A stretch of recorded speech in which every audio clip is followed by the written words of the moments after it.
Only thing that you have to remember of past ఏంటి తెలుసా? యాక్సెప్టబుల్ది దేవుడు చేసిన కార్యాలు, దేవుడు చేసిన మేలు, దేవుడు ఏ స్థాయి నుండి తీసుకొచ్చాడు అది మర్చిపోద్దంట. కానీ గత జీవితం, గత సంబంధాలు, గత స్నేహాలు, గత అలవాట్లు, గత వ్యసనాలు ఇవి కాదండి మనకు కావాల్సింది.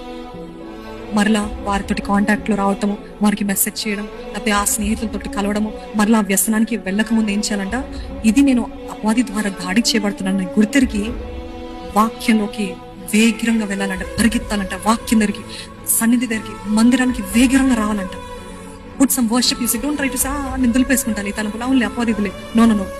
కొంతసేపటి వరకు మిమ్మల్ని వదిలిపెడతాడేమో, దులిపేసుకుంటారేమో, మరలా వస్తాయి, మరలా అటువంటి పరిస్థితులు ఏర్పరుస్తారు. అవును, మరలా చూపిస్తాడు. చూడు, నేను చెప్పా కదా, ఆ గతననే వ్యక్తి నీకు కరెక్ట్ ఇచ్చాడు, మరలా తను ఎట్లా ప్రవర్తిస్తుంది చూడు, తను ఎట్లా చేస్తాడు చూడు. ఎస్ యూ గో బ్యాక్ అన్నప్పుడు మీరు ఏం చేస్తారు? వెంటనే ఎస్ నేను అనుకున్నది కరెక్ట్, ఆ గతం ఉన్న వ్యక్తి గతంలో ఉన్న జీవితమే బాగుందని మరలా గతానికి వెళ్ళిపోతారంట. అందుకని అటువంటి పరిస్థితులు don't try to cheer your self up on your own.